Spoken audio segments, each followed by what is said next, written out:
Hang on, you've just... No, I like it. This is brilliant, but I like this.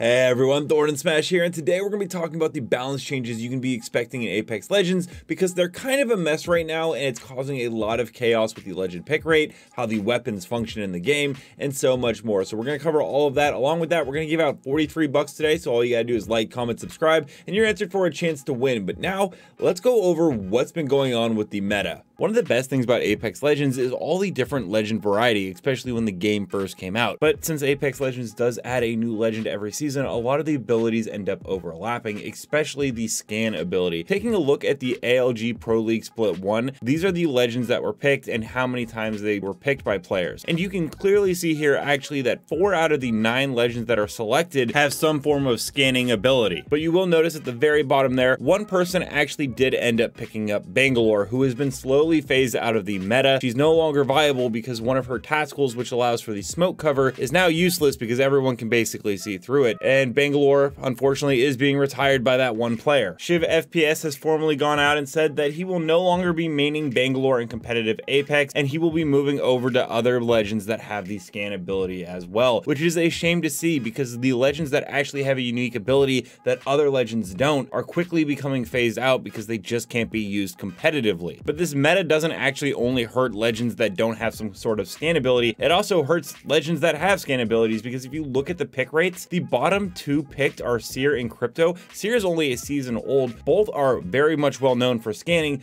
but unfortunately Bloodhound and Valkyrie are much higher on the list, including Ashe. And the reason for that is when you have so many different legends that can scan, you're obviously going to pick out the one that has better uses outside of just that scanning. And so now you have like 8 legends who can all do the same thing. So why would you pick the one that has to sit passively in a drone when you can pick one that can basically skydive and see anyone within a large radius? We know that Crypto is getting a rework / buff for season 12 and that he will be getting an improvement to his scanning ability, which is great and it will make him a lot more viable, but that's just going to knock another scan legend down the list. There isn't going to be any balance here because once again, they all do the same thing essentially. You're just going to pick the one that's a little bit better. In fact, according to Asu, he let us know on a Twitch stream that the season 12 legend, which we all know will be Mad Maggie at this point, has some form of tactical ability that will allow her to track enemies as well with some form of scan. We're pretty sure that's going to be the throwing knife ultimate that hits the enemy and then tracks them. But once again, you're adding another legend that can essentially do what Ashe or some other legends do. There is the theory that she may be support because we've seen the ammo box, which would be really nice because we've needed a support legend. But we really need to get to a point where the meta no longer enforces being able to wall hack or find enemies through some form of tracking through a wall. It's becoming a very repetitive legend ability skill set, and if you can't come up with something unique wholly for that legend, then maybe don't add a legend in that season because otherwise you're just hurting the current roster. As for the weapons going forward, you will notice that the Rampage did receive a nerf from 28 to 26. When you have a white shield on, you have a 200 HP barrier. That would take 28 damage, 7 shots to take you down with the old Rampage. Now it also takes 7 shots with the 26 damage. It makes a little difference in Rare and Epic where it used to take 16 shots, now it takes 17 shots. It's really not a nerf in any sense, especially when you consider it's an LMG and you can charge it up with a thermite. It will be interesting because Respawn has said that they are going to remove weapons in the game in the future as they add more things into the loot pool. We do know that there is another Maelstrom LMG on the way, which is going to have a +5 that has some kind of +5 ammo capacity built into it, along with an energy pistol. I know a lot of people have really been hoping that maybe the LMG Rampage would be pulled from the game. However, when they actually did buff the Rampage, they let us know that this nerf was intended for season 12. If you were intending a nerf for season 12 and you had to do it a little bit early, that would seem to indicate that you actually have no intention of pulling it from the game. So the Rampage is going to be around for quite a while, it seems. Let me know down in the comments below, what kind of meta would you like to see Apex Legends shift towards, or are you happy with the way that it currently is?